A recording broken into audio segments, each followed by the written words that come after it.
നാരായണ നാരായണ നാരായണ നാരായണ നാരായണ നാരായണ നാരായണ നാരായണ. ഹരേ രാമ രാമ രാമ ഹരേ ഹരേ. ഹരേ കൃഷ്ണ കൃഷ്ണ കൃഷ്ണ ഹരേ ഹരേ. ശ്രീകൃഷ്ണായ നമ. ശ്രീമദ് ഭാഗവതത്തിലെ 1-ാം സ്കന്ധത്തിൽ 7-ാം അധ്യായം അതിൻ്റെ അവസാന ഭാഗത്ത് ആണ് നമ്മൾ എത്തിയിരിക്കുന്നത്. അവസാനത്തെ 10 ശ്ലോകങ്ങളുടെ അർത്ഥവിചാരമാണ് നമ്മളിന്ന് ചെയ്യുന്നത്. 49-ാമത്തെ ശ്ലോകം നോക്കുക. സൂത ഉവാച ധർമ്മ്യം ന്യായ്യം സകരുണം നിർവ്യളീകം സമം മഹത് രാജാ ധർമ്മസുതോ രാജ്ഞാ വർത്യനന്ദവചോ ദ്വിജാ. ഹേ ദ്വിജാഹ. സൂതഃ ഉവാച. സൂതൻ പറഞ്ഞു, ഹേ ദ്വിജാഹ, ധർമ്മ്യം ന്യായ്യം സകരുണം നിർവ്യളീകം സമം മഹത് രാജ്ഞ്യാഃ വചഃ രാജാ ധർമ്മസുതഃ പ്രത്യനന്ദത്. സൂതൻ പറഞ്ഞു,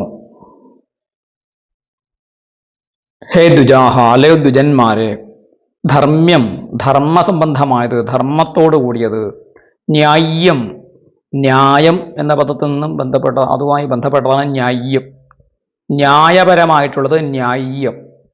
സകരുണം കരുണം ആയിട്ടുള്ളത്, കാരുണ്യത്തോട് കൂടിയിട്ടുള്ളത്. നിർവ്യളീകം വ്യാജമല്ലാത്തത്, വെളീകം അല്ലാത്തത്, കപടമല്ലാത്തത്. സമം സമദർശന സമത്വബുദ്ധിയോട് കൂടിയിട്ടുള്ളത്. മഹത്ത് വളരെ ശ്രേഷ്ഠമായത്, വലുത്.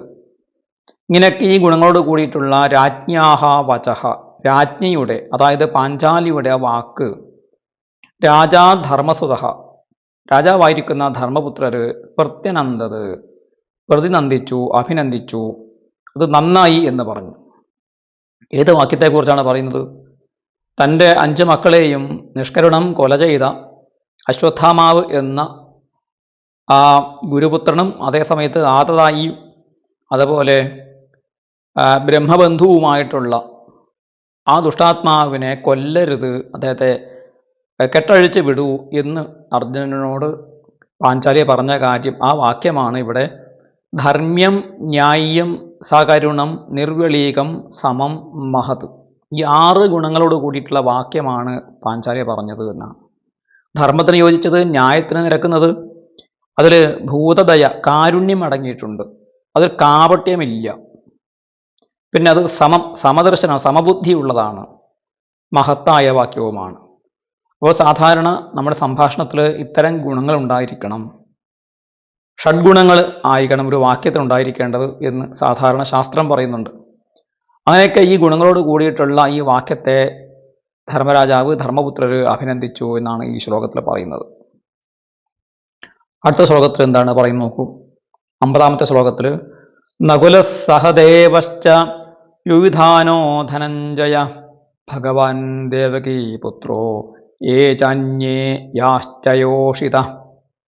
നകുലഃ സഹദേവഃ ച ധനഞ്ജയഃ യുയുധാനഃ ദേവകീപുത്രഃ ഭഗവാൻ അന്യേ യേ ച യാ യോഷിതഃ ച പ്രത്യനന്ദത്.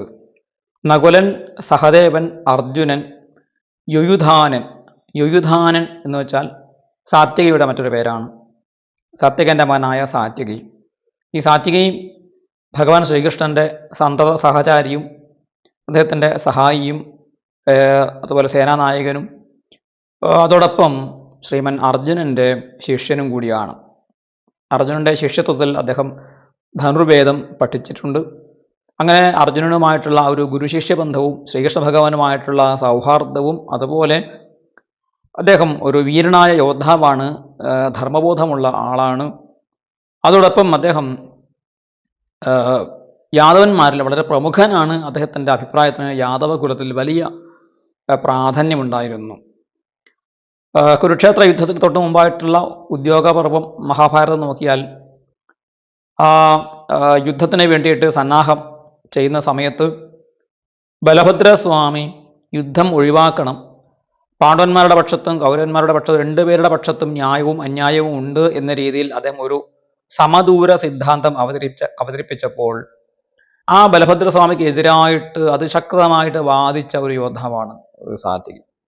എന്ന് വെച്ചാൽ ഈ ശ്രീകൃഷ്ണ ഭഗവാന്റെ ജ്യേഷ്ഠനാണ്, അല്ലെങ്കിൽ യാദവന്മാരുടെ ഒരു നായകനാണ്, ബലവാനാണ് എന്നുള്ളത് കൊണ്ട് മാത്രം ബലരാമൻ പറഞ്ഞതിനെ മറ്റുള്ളവർ കേട്ട് മൗനം പാലിച്ച സമയത്ത് അതിനെതിരെ ശക്തമായിട്ട് വാദവുമായിട്ട് വന്നു.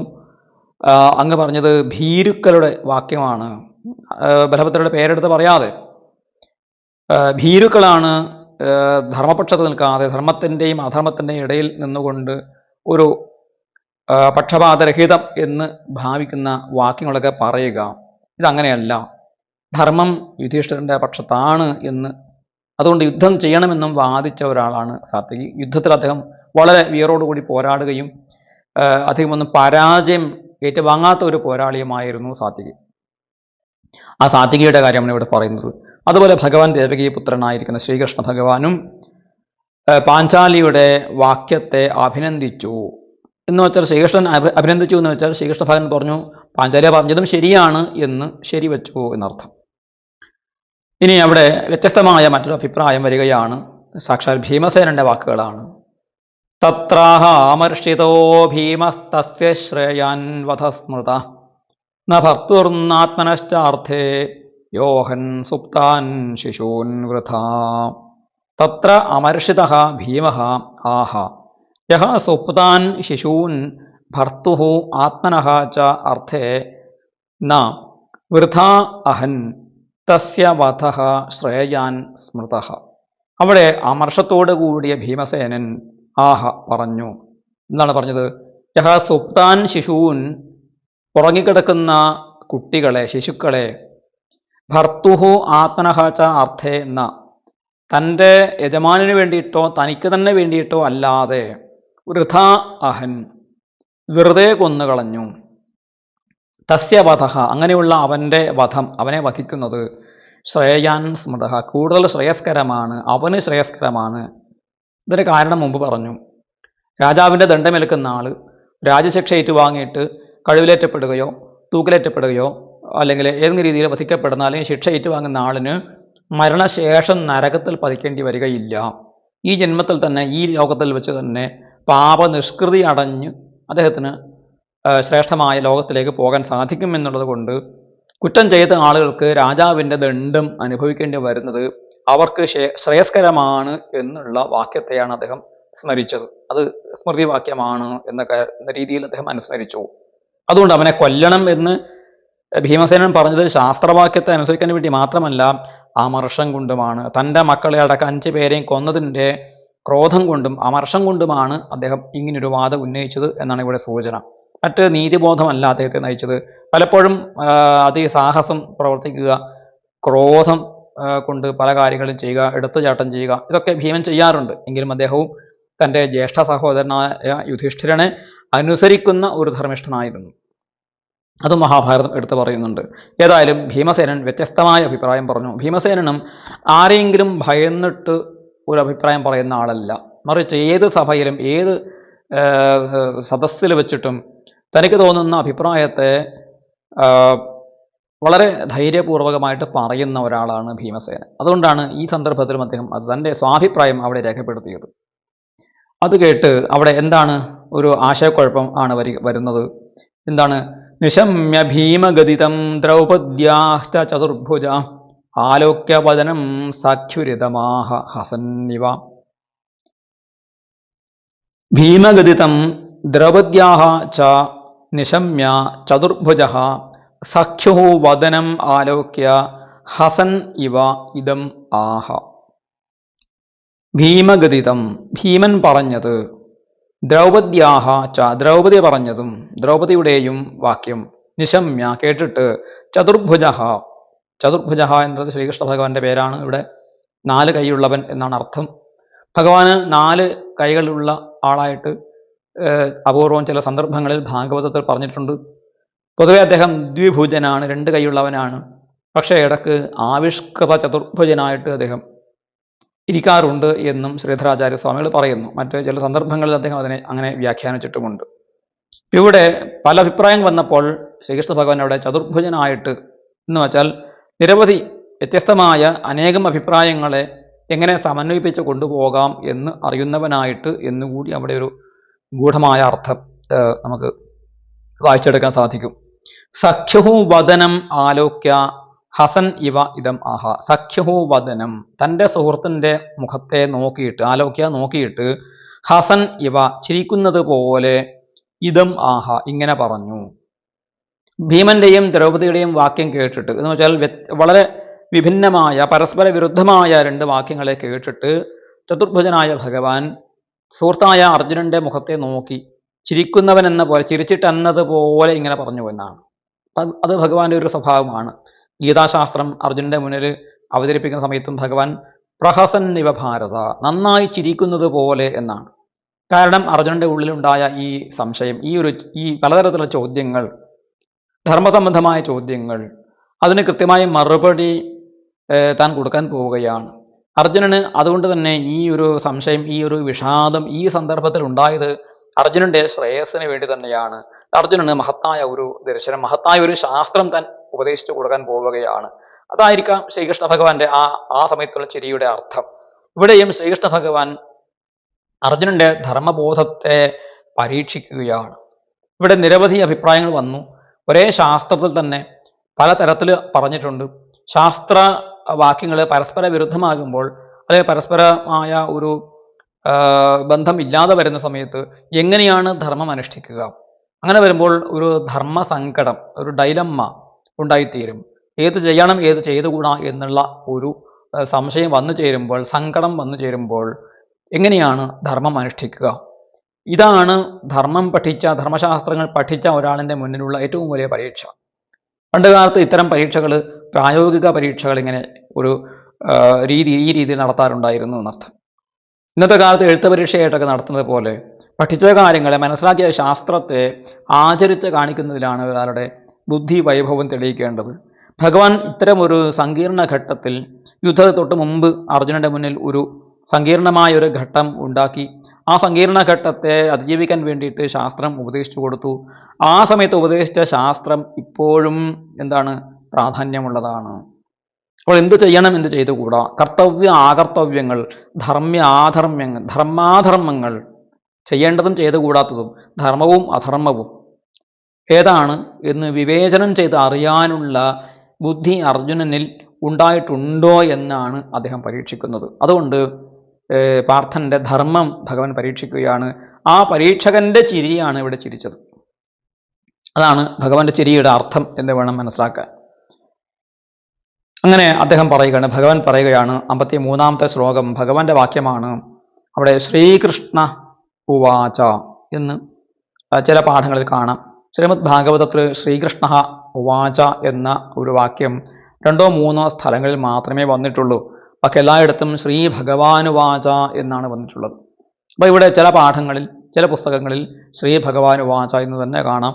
ഏതായാലും അത് നമുക്ക് നമ്മുടെ പുസ്തകത്തിൽ എങ്ങനെയാണ് ഉള്ളത് അതനുസരിച്ച് നമുക്ക് പഠിക്കാം, അതിൽ തെറ്റില്ല. ഭഗവാന്റെ തന്നെ പേര് തന്നെയാണ്.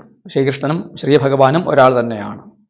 ഭഗവാൻ പറയുന്നു, ബ്രഹ്മബന്ധുർനഹന്തവ്യ ആതതായീവധാരിഹണ മയൈവോഭയമാം നാദം പരിപാഹ്യനുശാസനം. ഭഗവാൻ പറഞ്ഞു, ബ്രഹ്മബന്ധു ന ഹന്തവ്യ ആതതായി പഥാർഹണ ഉഭയം മയാ ഏവ ആംനാദം അനുശാസനം പാഹി. ബ്രഹ്മബന്ധു, ബ്രാഹ്മണ കുലത്തിൽ ജനിച്ചിട്ട് ആ ബ്രാഹ്മണ കർമ്മത്തിൽ വന്ന ലോപങ്ങളെ കൊണ്ട് പതനം സംഭവിച്ചവനാണ് ബ്രഹ്മബന്ധു. അങ്ങനെയുള്ള ബ്രഹ്മബന്ധു ബ്രാഹ്മണനായിരുന്നത് കൊണ്ട് അദ്ദേഹം ഹന്തവ്യനല്ല, വധ്യനല്ല, കൊല ചെയ്യാൻ പാടില്ല. സാധാരണ രീതിയിലുള്ള രാജദണ്ഡങ്ങളല്ല ബ്രാഹ്മണന് കൊടുക്കേണ്ടത്. കാരണം ബ്രാഹ്മണൻ എല്ലാ ആളുകൾക്കും ശാസ്ത്രം പഠിപ്പിച്ചു കൊടുക്കുന്ന ആളാണ്, യാഗം ചെയ്യിപ്പിച്ചു കൊടുക്കുന്ന ആളാണ്, യോഗ്യനാണ്. ചിലപ്പോൾ ഒരു കുറ്റകൃത്യം ചെയ്യുന്നത് എന്തെങ്കിലും നിവൃത്തികേട് കൊണ്ടോ, അല്ലെങ്കിൽ അദ്ദേഹത്തിന് വല്ല ബുദ്ധിഭ്രമവും സംഭവിച്ചിട്ടോ, മറ്റേതെങ്കിലും തരത്തിൽ വന്നു ചേരുന്ന ഒരു പ്രമാദമായിരിക്കാം. അതുകൊണ്ട് തെറ്റ് തിരുത്താനുള്ള അവസരം കൊടുക്കണം. കാരണം ഒരു നാടിന് മുഴുവനും വെളിച്ചം നൽകുന്നവനായ ആളാണ്.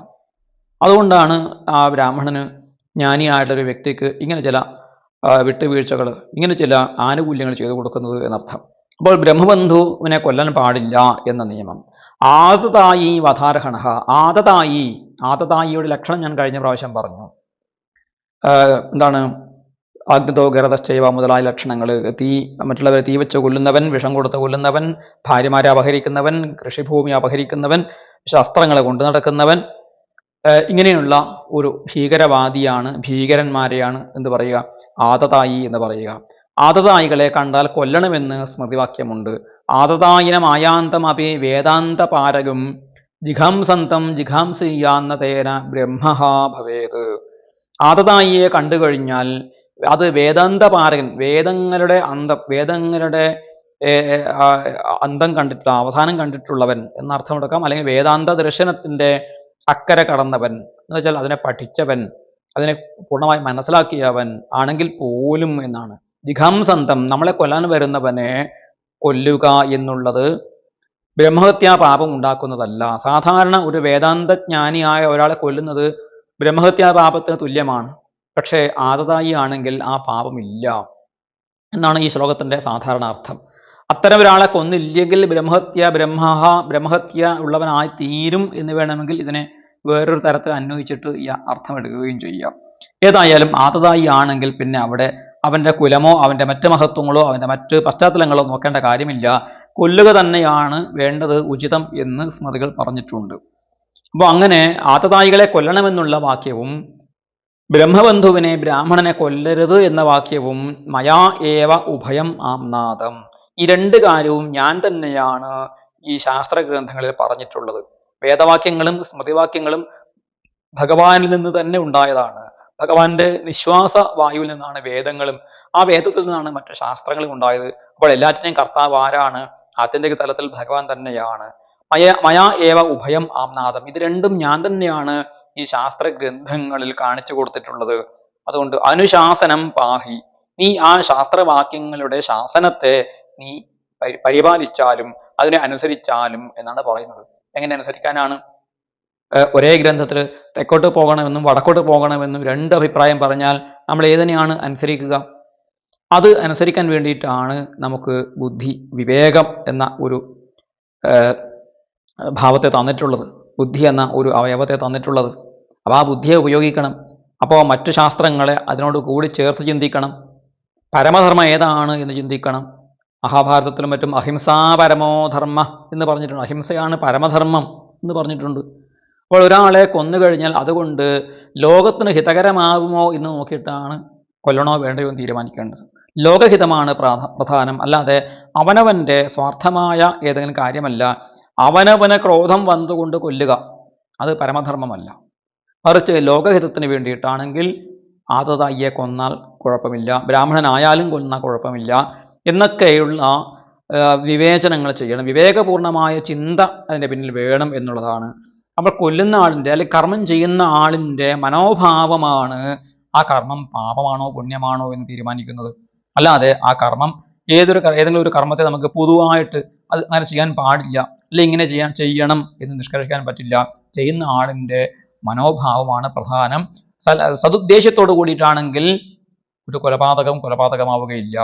ദുരുദ്ദേശത്തോടു കൂടിയിട്ടാണെങ്കിൽ ഒരു ധർമ്മ പ്രവർത്തനം പോലും, ഒരു ദാനം, ഒരു ധർമ്മ വ്യാപാരം പോലും, വ്യവഹാരം പോലും എന്തായിത്തീരും? അത് അധർമ്മമായി തീരും, പാപമായി തീരും. ഇതാണ് നമ്മുടെ ശാസ്ത്രങ്ങളിലൂടെ നാം മനസ്സിലാക്കേണ്ട ഒരു കാര്യം. അപ്പോൾ ഭഗവാൻ അത് നീ നിന്റെ ബുദ്ധി ഉപയോഗിക്കൂ, വിവേകം ഉപയോഗിക്കൂ എന്നാണ് ഭഗവാൻ ഇവിടെ അർജുനനോട് പറയുന്നത്. അപ്പോൾ അർജുനൻ എന്ത് ചെയ്തു? ഭഗവാന്റെ വാക്യം കേട്ടിട്ട് അർജുനൻ ഭഗവാൻ പറഞ്ഞു തീർന്നില്ല. അടുത്ത ശ്ലോകത്തിൽ ഭഗവാൻ പറയുന്നു, കുരു പ്രതിശ്രുതം സത്യം യത്തത് സാന്ത്വയതാ പ്രിയം ച ഭീമസേനസ്യ പാഞ്ചാല്യാ മഹ്യമേവ ച. പ്രിയാം സാന്ത്വയതാ പ്രതിശ്രുതം തത് സത്യം കുരു ഭീമസേനസ്യ പാഞ്ചാല്യാഹ മഹ്യം ഏവ ച പ്രിയം കുരു. വീണ്ടും ഭഗവാൻ ആ പരീക്ഷയുടെ ആ ചോദ്യം ഒന്നുകൂടി വിശദീകരിക്കുകയാണ് അർജുനന്റെ മുന്നിൽ. ചിലപ്പോൾ കുട്ടികൾക്ക് ചോദ്യം മനസ്സിലായില്ലെങ്കിൽ അധ്യാപകൻ ചെയ്യുന്നത് വായിച്ചു കൊടുത്തൊന്ന് വിശദീകരിക്കും. അതുപോലെ എന്താണ് ഭഗവാൻ പറയുന്നത്? പ്രിയാം സാന്ത്വയത, പ്രിയപ്പെട്ടവളായ പാഞ്ചാലിയെ സാന്ത്വനം ചെയ്തുകൊണ്ട്, ആശ്വസിപ്പിച്ചുകൊണ്ട്, പ്രതിശ്രുതം, പ്രതിജ്ഞ ചെയ്തത്, തത് സത്യം കുരു, അതിനെ നീ സത്യമാക്കി ചെയ്യൂ. അതുപോലെ ഭീമസേനസ്യ പാഞ്ചാല്യാഹ മഹ്യം ഏവച, ഭീമസേനന് പ്രിയം ചെയ്യണം, പാഞ്ചാലിക്ക് പ്രിയം ചെയ്യണം, എനിക്കും പ്രിയം ചെയ്യണം. ഇങ്ങനെ 3 പേർക്കും പ്രിയം ആകുന്ന കാര്യം നീ ചെയ്യൂ. ഇതാണ് അർജുനന്റെ മുന്നിലുള്ള ഏറ്റവും വലിയ പരീക്ഷ, പ്രായോഗിക പരീക്ഷ, പ്രാക്ടിക്കൽ എക്സാമിനേഷൻ അർജുനൻ എഴുതാൻ പോവുകയാണ്. അപ്പോൾ ഇങ്ങനെ ഓരോ സന്ദർഭങ്ങളിലാണ് ഓരോരുത്തരുടെ കഴിവ് പ്രകടിപ്പിക്കാനുള്ള അവസരം കിട്ടുന്നത്. കഴിവ് പ്രകടിപ്പിക്കുക എന്ന് വെച്ചാൽ അവരുടെ ജീവിതത്തിൽ ഏറ്റവും വലിയ പരീക്ഷ.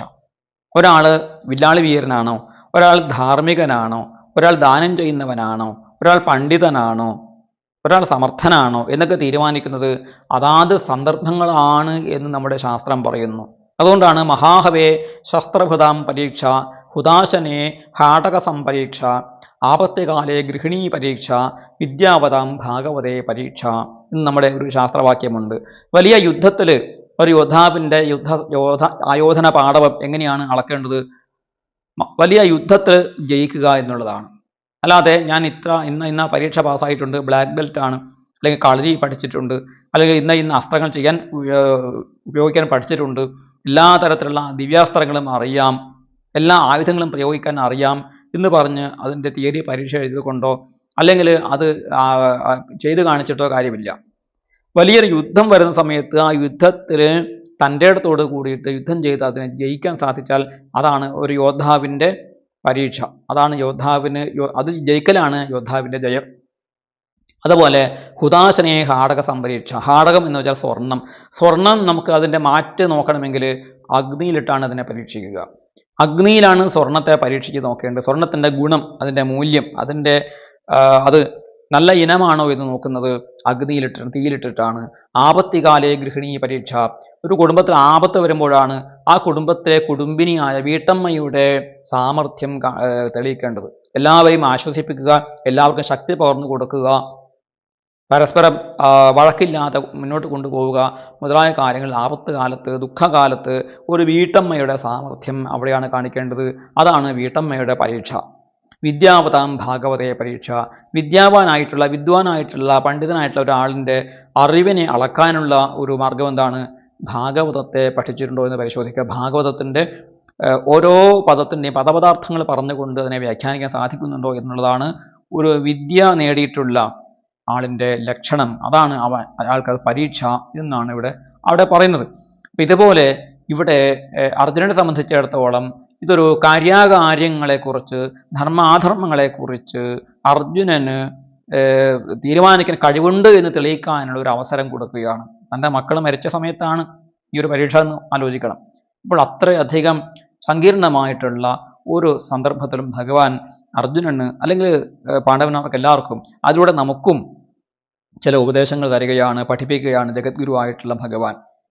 അതാണ് ഭഗവാൻ ഇങ്ങനെയൊരു സന്ദർഭം അർജുനന്റെ മുന്നിലേക്ക് ഇട്ടുകൊടുക്കുന്നത്. അപ്പോൾ ഭഗവാൻ പറഞ്ഞത് അനുസരിച്ച് തന്നെ പ്രവർത്തിക്കുകയും ചെയ്യണം, ധർമാധർമ്മങ്ങൾ നോക്കുകയും ചെയ്യണം.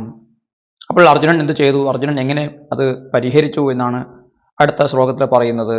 സൂത ഉവാച അർജുന സഹസാജ്ഞായ ഹരേർഹാർദമഥാസിന മണിം ജഹാരമൂർധന്യം ദ്വിജസ്യ സഹമൂർധജം. സൂതഃ ഉവാച ഹരേഃ ഹാർദം ആജ്ഞായ അർജുനഃ സഹസ അസിന ദ്വിജസ്യ മൂർധന്യം മണിം സഹമൂർധജം ജഹാര. ഹരേഃ ഹാർദം ആജ്ഞായ, ഹരിയുടെ ഹൃദയത്തെ അറിഞ്ഞിട്ട്, അല്ലെങ്കിൽ ഹൃദയഭാവത്തെ അറിഞ്ഞിട്ട്, ഹൃദയത്തിലുള്ള ആ കാര്യത്തെ അറിഞ്ഞിട്ട്, ഹൃദയത്തിലുള്ള വിഷയമാണ്, ഹൃദയവുമായി ബന്ധപ്പെട്ടതാണ് ഹാർദം. നമ്മൾക്ക് ഹാർദമായി സ്വാഗതം ചെയ്യുന്നു എന്ന് പറയുന്നതിന് പകരം ചില ആളുകൾ ഹാർദവമായി എന്ന് പറയാറുണ്ട്. അത് ശരിയല്ല. ഹാർദവമല്ല, ഹാർദമായിട്ടാണ് പറയേണ്ടത്. ഹൃദയത്തിൽ സ്പർശിച്ചുകൊണ്ട് പറയുക എന്നാണ്. അതേസമയത്ത് മാർദ്ദവം, മൃദു മാർദ്ദവം, അത് രണ്ടും ശരിയാണ്. മൃദുവായിട്ട് ബന്ധപ്പെട്ടതാണ്, മൃദുവിൻ്റെ ഭാവമാണ് മാർദ്ദവം. അപ്പോൾ അതിൻ്റെ ഒരു അനുകരണം കൊണ്ടാണ് നമ്മൾ ഹാർദവം എന്നൊക്കെ തെറ്റായിട്ട് പ്രയോഗിക്കുന്നത്. ഇവിടെ ഹാർദം എന്ന് പറഞ്ഞിരിക്കുന്നു. അപ്പോൾ ഹരിയുടെ ഹൃദയാഭിലാഷത്തെ ആജ്ഞായ അറിഞ്ഞിട്ട് അർജുനൻ സഹസ പെട്ടെന്ന് എന്ത് ചെയ്തു? അസിന ദ്വിജസ്യ മൂർധന്യം മണിം, ആളുകൊണ്ട് ആ ബ്രാഹ്മണന്റെ മൂർധന്യം മണി, മൂർധാവിലുള്ള ശിരസിന്റെ മുകളിലുള്ളതായ മണി രത്നത്തെ സഹമൂർധജം ജഹാര. മൂർധജം എന്ന് വെച്ചാൽ തലമുടിയാണ്. തലമുടി അടക്കം അദ്ദേഹം എന്ത് ചെയ്തു? ജഹാര, അതിനെ അപഹരിച്ചു, അതിനെ കവർന്നെടുത്തു, വാളുകൊണ്ട് ശരീരത്തിൽ മുറിവേൽപ്പിച്ചിട്ട്. അപ്പോൾ അദ്ദേഹത്തിൻ്റെ ആ ശിരസ്സിൽ മൂർധാവിൽ അങ്ങനെ പതിഞ്ഞു കിടക്കുന്നതായ ആ രത്നം, ജന്മസിദ്ധമായ ആ രത്നം എടുക്കണമെങ്കിൽ എന്ത് ചെയ്യണം? വാളുകൊണ്ട് ആ മൂർധാവിൽ മുറിവേൽപ്പിച്ചിട്ട് മാത്രമേ അത് തുരന്നെടുക്കാൻ സാധിക്കുകയുള്ളൂ. അപ്പോൾ അതിന് സഹായകമായിട്ട് എന്ത് ചെയ്തു? ആദ്യം മുടി വടിച്ചു കളഞ്ഞു, തലമുടിയൊക്കെ വടിച്ചു കളഞ്ഞു, ആ ശിരസ് മുണ്ഡനം ചെയ്തു. അപ്പോൾ രണ്ട് തരം ശിക്ഷയാണ്. ഒന്ന് ശിരോമുണ്ഡനം ചെയ്തു, മറ്റൊന്ന് ശരീരത്തിൻ്റെ ഭാഗമായിട്ടുള്ള ആ രത്നത്തെ വാളുകൊണ്ട് തുരന്നെടുത്തു, അദ്ദേഹത്തെ വിരൂപനാക്കി, ശരീരത്തിൽ മുറിവേൽപ്പിച്ചു. അതുപോലെ ഏറ്റവും വലിയതായ ഒരു ധനമാണത്, ആ ധനത്തെ കവർന്നെടുക്കുകയും ചെയ്തു. പലതരത്തിലുള്ള ശിക്ഷ ഒരേ സമയത്ത് നടപ്പിലാക്കുകയാണ്. അങ്ങനെ ആ അശ്വത്ഥമാവിനെ ശിക്ഷ ഏൽപ്പിക്കുകയാണ്. അതിനുശേഷം അപ്പോൾ എന്ത് ചെയ്തു? അതിനുശേഷം എന്ത് ചെയ്തു? വിമുച്ച രശനാബദ്ധം ബാലഹത്യാഹതപ്രഭം തേജസാ മണിനാഹീനം ശിബിരാൻ നിരയാപയത്. ബാലഹത്യാഹതപ്രഭം രശനാബദ്ധം വിമുച്ച തേജസാ മണിനാഹീനം ശിബിരാത് നിരയാപയത്. ബാലഹത്യാഹതപ്രഭം, ബാലഹത്യ കണ്ട് കുട്ടികളെ കൊന്നതുകൊണ്ട് തന്നെ ഹതമായ നശിച്ചു പോയ പ്രഭയോട് കൂടിയിട്ടുള്ളവനെ. കുട്ടികളെ കൊല്ലുക എന്ന് പറയുന്നത് ഒരു ബ്രാഹ്മണന്റെ തേജസ്സിനെ ഇല്ലാതെയാക്കും, ക്ഷത്രിയന്റെ പോലും തേജസ്സിനെ ഇല്ലാതെയാക്കും. ശിശു ഹത്യ എന്ന് പറയുന്നത്, ബാലഹത്യ എന്ന് പറയുന്നത് ഏറ്റവും ഘോരമായിട്ടുള്ള പാതകമാണ്. അതൊരു മനുഷ്യന്റെ എല്ലാ തരത്തിലുള്ള ആന്തരികവും ബാഹ്യവുമായിട്ടുള്ള തേജസ്സിനെ കെടുത്തിക്കളയുന്നതാണ്. അങ്ങനെ തേജസ് നഷ്ടപ്പെട്ടു പോയ ആ അശ്വത്ഥമാവിനെ, രശനാബദ്ധം കയറുകൊണ്ട് കെട്ടപ്പെട്ടവനുമായ ആ ബ്രാഹ്മണനെ വിമുച്ച മോചിപ്പിച്ചിട്ട്, തേജസ് ആ മണിനാഹീനം, തേജസ് നഷ്ടപ്പെട്ട് രത്നവും മണിയും നഷ്ടപ്പെട്ടവനായ അവനെ ശിബിരത്തിൽ നിന്നും, സ്കന്ധാവാരത്തിൽ നിന്നും, സൈനിക താവളത്തിൽ നിന്നും നിരയാപയൽ പുറത്താക്കി. അങ്ങനെ അദ്ദേഹത്തെ അവിടുന്ന് ഓടിക്കുകയാണ്.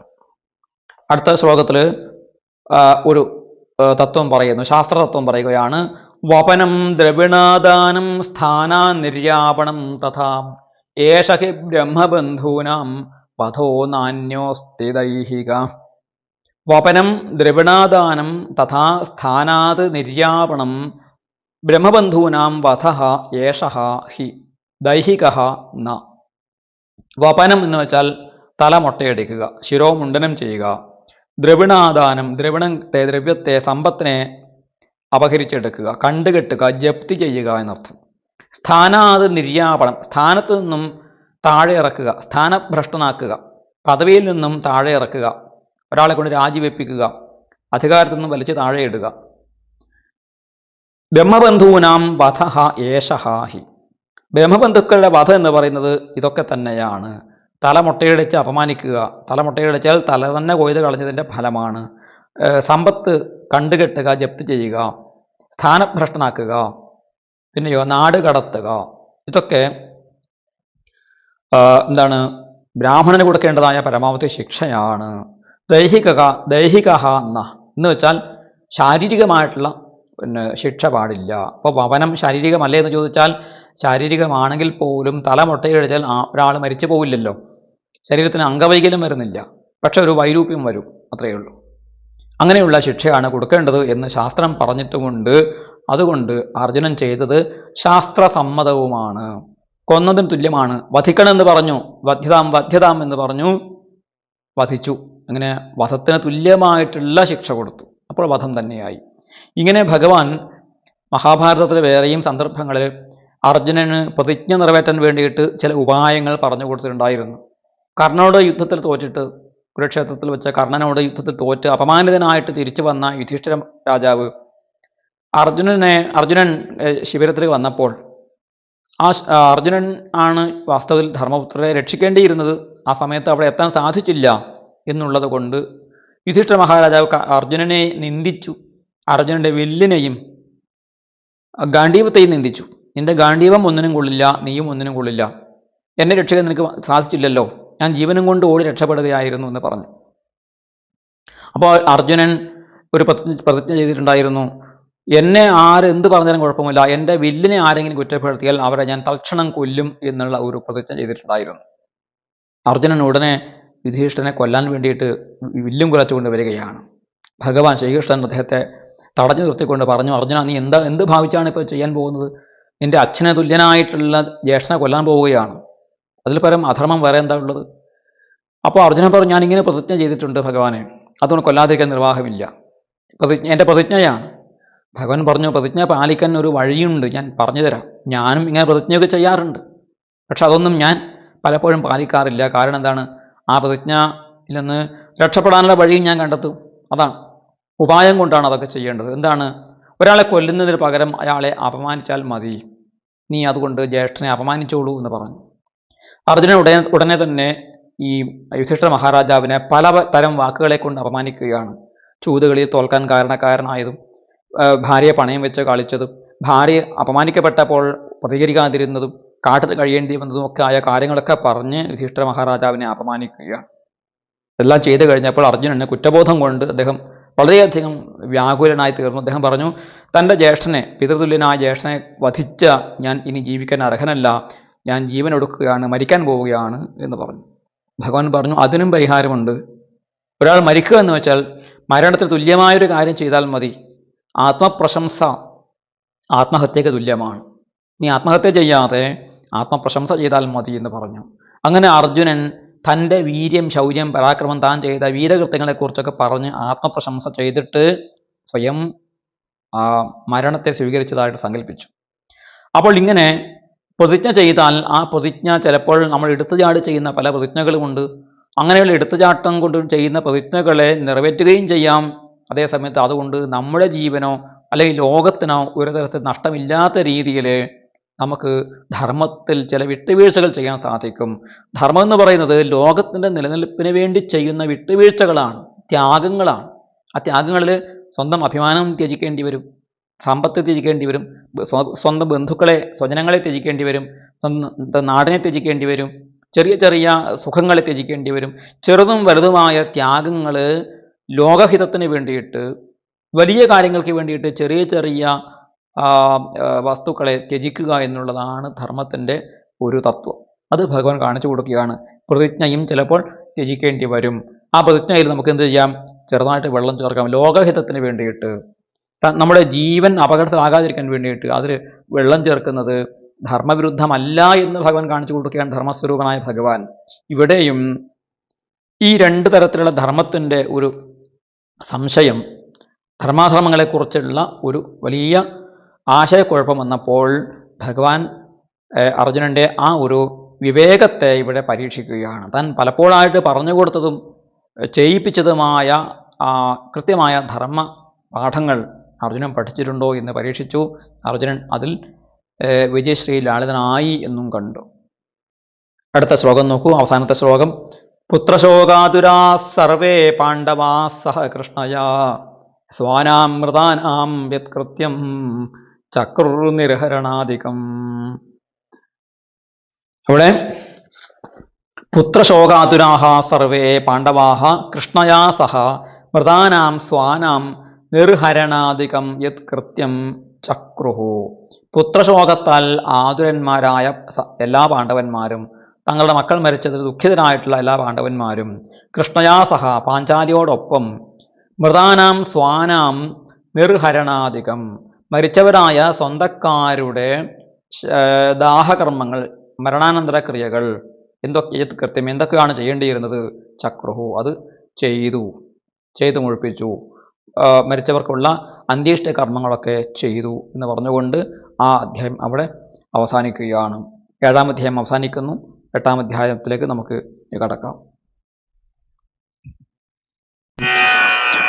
आवो मन मोहन आवो नंद नंदना गोपियों के प्राण धन राधा जी के रमणा गोपियों के प्राण धन राधा जी के रमणा आवो मन मोहना आवो नंद नंदना गोपियों के प्राण धन राधा जी के रमणा गोपियों के प्राण धन राधा जी के रमणा आवो मन मोहना आवो नंद नंदना गोपियों के प्राण धन राधा जी के रमणा गोपियों के प्राण धन राधा जी के रमणा सर्वत्र गोविंद नाम संकीर्तन